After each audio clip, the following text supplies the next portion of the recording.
Retirement Tips Radio is brought to you by Business RadioX, the voice of business in your community. Currently serving over 25 markets, the Business RadioX network is growing fast. We're teaming up with retired execs and established entrepreneurs to support and celebrate local business leaders. If you'd like to make additional income while making a difference, discover more at brxteam.com. Now, here's your host. Welcome to Retirement Tips Radio. I'm your host, Bo Henderson, and I'm excited today because one of the things that come up is we look in this country, and one of the issues I have when we have retirement conversations, in a lot of cases, we're not saving enough in retirement. But where savings does happen for a lot of Americans is in their 401k plans. And I'm excited today to talk to our guest, Brian Allen, and he's going to speak to us about the importance of managing your 401k for financial freedom and financial, just being, what can you do to maximize this and do the best you can? So welcome to Retirement Tips Radio, Brian. Thank you, Bo. Thanks for having me. Well, one of the questions I have, because I'm fascinated by this business and this industry, is how did you get started? Were you a kid saying, I want to do retirement planning or financial planning, or what was that path? I find some interesting paths as we talk about this stuff. Well, no, not quite that clear. I have interest in finances and investing from high school. So I've been interested in it for a long time. And my degree was in economics, and I started as a financial planner with my first job right out of college. So I've been doing this for a long time. Now, I specialize in plan advising. Mm-hmm. It's kind of a subspecialty of financial advising. And I started doing that, took that fork in the road about 1994. Well, so this has been the career. So you've been doing this and working on this for your professional life. What was one of the, what I want to ask is, what about this book? Tell me a little bit about this book, and we'll dig into it a little bit later, but I know there's a new book that you're rolling out. Right. So what I do for a living in my company, we advise the people that oversee the 401k plans for the American workers. Okay. Not just 401k plans. It's any employer-sponsored retirement plan, but it's predominantly 401k plans. And within each employer, there is a group of individuals that we refer to as committees, plan committees or fiduciary committees. In my company and myself, we advise those committees on how to structure and manage the 401k plans for the best interest of the participants in those plans. And that's just vitally important, that those plans be managed well, that they perform well, if American workers are going to be on track for retirement.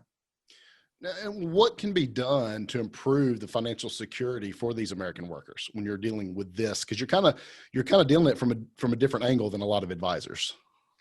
I am. We are. The first thing I would say is every employer manages their 401k themselves. Mm-hmm. So the skill of the individual committee members inside of those employers varies widely. And you have some employers and some plan committees that are very serious about it, very formal in how they go about overseeing those plans, and other employers are not. And I wrote this book because I wanted to provide a basis of education for people that come onto the committee, that take that role to oversee the plan, to make sure that they have a basis of knowledge and understanding so they can do a better job. If we can get these committees to be better educated, have better outcomes for the workers that work there. Well, who's in charge of this? So there's these committees, but whose charge would be in, or is that some of the problem? Nobody's really taking responsibility, but who's that point person, or who's in charge of overseeing these committees you're talking about? Well, one of the interesting things is it is people that it tends to be senior executives at the employer, but when they step into their role as a committee member overseeing the plan, they have a legal duty to no longer look out for the employer's interest, but they have a legal duty to now only look out for the participant's interest. Okay. That's a tricky thing. If you've been the CFO, 9 hours a day, 5 days a week, and now all of a sudden you go into a meeting and you have to divorce yourself of those interests and now only think exclusively of the decisions I'm making. Are they in the best interest of the participants? That's kind of a tricky thing, but that is what they're tasked to do. All right. So they work for the company during the day, and then they're going to have to work for the employee the rest of the day. That's exactly right. Oh, wow. Well, so as you talk, so how does I'm sure as you've dug into this and you've looked at this and what you do specifically, you've seen a wide range of people doing it very well and people doing some pretty, probably, I could imagine some haphazard or just kind of not even doing things right. So what is the danger of not doing it right for me as an employee? The biggest danger is that if this plan committee is haphazard about their role and their responsibilities, whoever is selling them the products that ends up being offered to the participants, they're not scrutinized, so they can be overcharged. The performance can be bad. The investment lineup can be poor. So if they have too much reliance upon their advisors, the advisors are in a position to sometimes take advantage of that. There could be conflicts of interest. Absolutely. Now, is it possible, Brian, could a product provider, I guess, custodian, could they bring in fiduciary responsibility, or that's just too conflicted? All right, because I could see conflicts of interest there, or does it need to be that separate? So the firms that do what I do, plan advisors, most of the time we do accept a fiduciary responsibility for the advice we give, but we can't usurp the responsibility that the plan committee itself has. So they still are the primary overseers, but we would partner with them and we would have a fiduciary responsibility, meaning we also have to look out for the participants' best interests. But other product providers like record keepers, which are a major player in this industry, they oftentimes are not fiduciaries, and so they don't have that legal responsibility. What I'm thinking as we're talking through this in the book is this for that person planning on that planning committee, or is this also for the consumer to be better educated on what to look for and ask for? Is there a specific target, or is it both? No, I wrote the book specifically for these people that sit on the committees. Perfect. So you're the HR director, you're the CFO, you're the controller. Typically, the committees have anywhere between 5 and 12 members on the committee. Okay. And this book is written to provide a background and an understanding and a way for them to know whether their advisors are performing well for them, so they ultimately do a better job for their employees. Well, somebody's listening to you and they're saying, yeah, this is something I know I need to do at a different level. I need to do better with this. What's the first thing a planning committee could do to improve? The first thing is understand the importance of the role and take it seriously. Our country is set up so that a big part of people's financial security and ultimately their retirement security is based upon these employer retirement plans. They play a significant part in the financial outcomes of most Americans. So take the role seriously. And then after you take it seriously, get yourself educated. Don't just rely upon your advisors to tell you what to do and how to do it. You need to come to the table prepared to know whether they're shooting straight with you or not. And here's the other side, and this is the side I imagine people don't like to talk about, but I think they probably care about it as much as anything. What's some of the bad things? What's some of the liability that can happen if things go sideways and I haven't set this up, or I'm not prepared with my plan? So one of the things that's happened in the last about 10 years, Bo, is that employees are forming class action lawsuits. And they are suing their employers and these plan committees who are haphazard. And hardly a week goes by that there is not a new lawsuit in the news because these plans are being managed not in the best interest of the employees, but are alleged to be in somebody else's interest. Well, so we talked about conflicts of interest, and I want to jump back to that for just a second, just to paint a picture.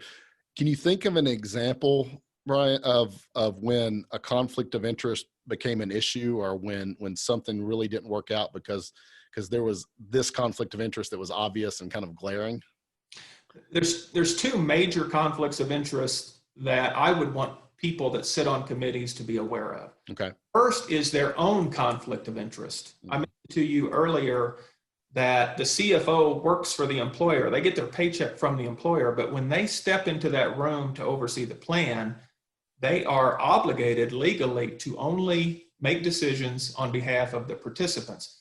So the first thing they need to realize is that they themselves can have a conflict of interest, and they can make decisions on behalf of the employer in that role, and that they should not do that. That's the first conflict of interest. The second conflict of interest is from the advisors themselves.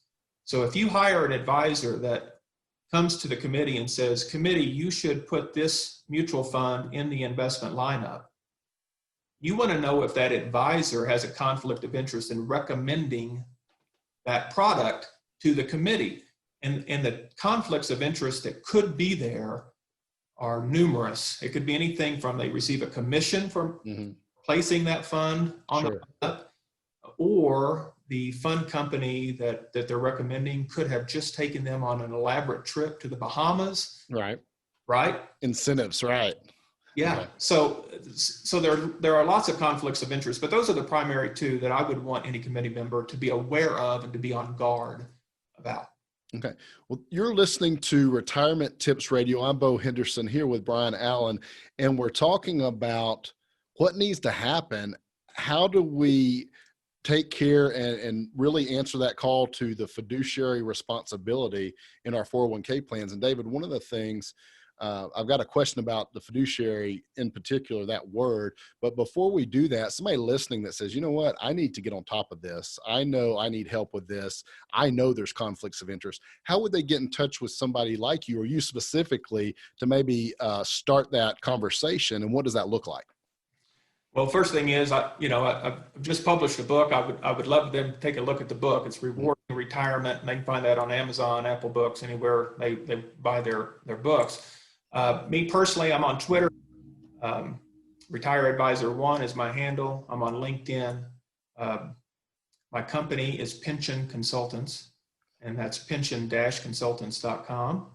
And obviously, we would be happy to help anybody that's listening.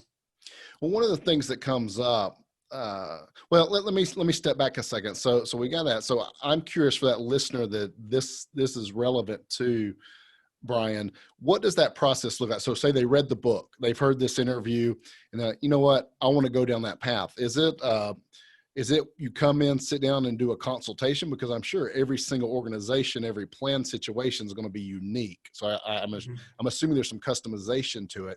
So if I'm thinking about, I need to go down this path, what might that process look like? Most plan committees have a plan advisor that's already working for them most of the time. Okay. And one of the things that I've done in the book that I would want to communicate to people to empower them themselves is there's 3 major tests to know if your plan is actually performing well for your employees. Okay. And Bo, if you think about this applies individually to anybody that's listening to it. It applies to you and to me.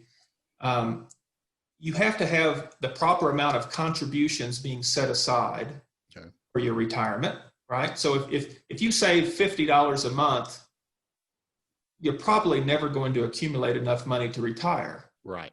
So the first major test is, are the employees contributing enough to be on track for retirement? And that applies to you or to me, and it applies to the workforce in general. The second thing is you have to have good investment performance. If you earn 2% a year throughout your working career versus earning 6.5%, that has a tremendous difference in the amount that you ultimately accumulate for retirement. So the retirement plan committee should monitor the investment performance. The third thing is the fees. As you as an individual, or especially in our 401k plans, if the fees are high, they end up subtracting off of the returns that you end up making. So 3 things that any fiduciary committee should be monitoring closely: the contributions for the employees, the investment performance in a 401k plan, that's through the lineup or the investment menu that they provide.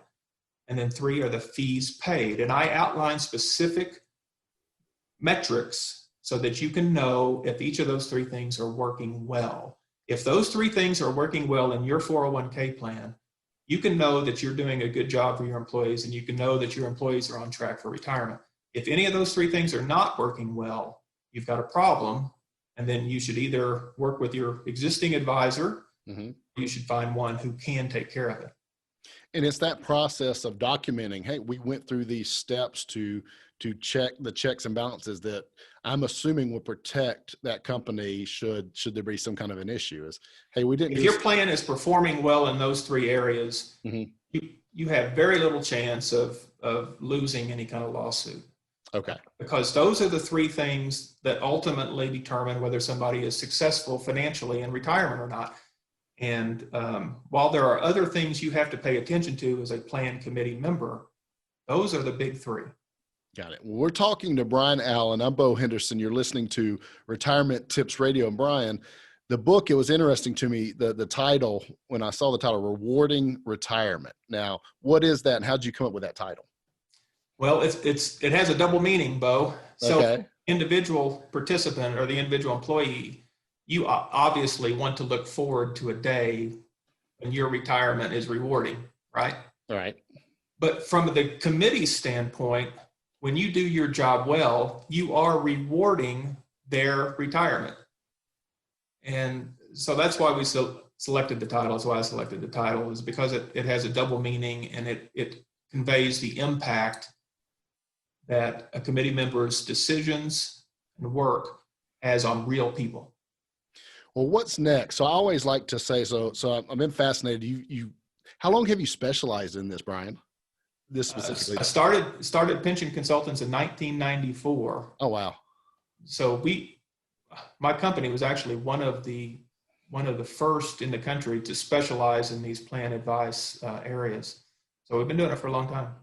Oh, do you see, this is kind of my vision casting, and this can be specifically for you and pension consultants, or it can be for the industry. Do you see any changes or anything different? I guess the short way to answer my question is, what do you see coming up in the next maybe 3-5 years or so in what you do?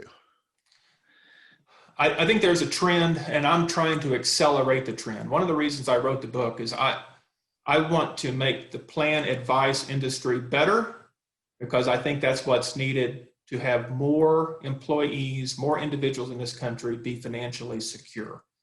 And the overall trends in our economy that I think is going to impact our industry is transparency and accountability. If you hire a lawyer today, Bo, oftentimes you're forced to decide on hiring that lawyer whether you get along with them well or not. Maybe you ask a few friends if they're a good lawyer, but because you're not a lawyer, right? You ultimately don't know if that person is a skilled lawyer or not. It's very subjective. And most professions have been subjective for all of our lifetime. But what's happening in our society through the internet and different things, there's all kinds of data now that you can actually quantify. Right. If something is performing well. So what I want to happen is I want these plan committees to be able to quantify transparently whether their plan is performing well or not, and not just rely upon the personality of their advisors or the brand that is on their business card.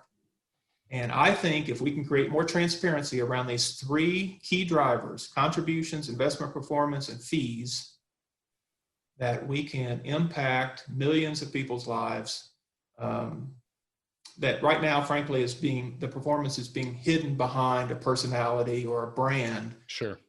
That's not ultimately doing what it needs to do. Well, Brian, I appreciate the work you do, because when it gets to that, because it's both levels, right? We talked to you're helping the companies do what they should be doing at a better level. That transparency, that going down to the consumer, maybe creating that confidence to save more, because that's one of the things we have come up all the time is we're not saving enough and we're living longer than we plan to. And it creates this double whammy that's hurting Americans as far as being prepared, and they're running out of money. So kudos and thank you for the work you're doing to address that issue, because if it's not addressed, it just becomes a cycle that we're going to see get worse and worse. So appreciate the work you do. And check out Brian's book, Rewarding Retirement, and that's available on Amazon and booksellers. And Retirement Advisor 1 on Twitter to follow what he does. And website one more time, Brian. Pension-consultants.com. Well, Brian, thank you so much for coming on and sharing your very unique and niche expertise with us on Retirement Tips Radio. Thank you, Bo. Thanks for having me. All right. I had a lot of fun. Take care. Hey, bye-bye.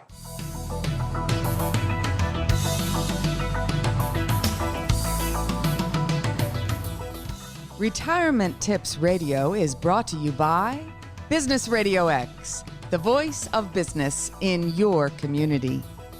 Currently serving over 25 markets, the Business RadioX network is growing fast. We're teaming up with retired execs and established entrepreneurs to support and celebrate local business leaders. If you'd like to make additional income while making a difference, discover more at brxteam.com.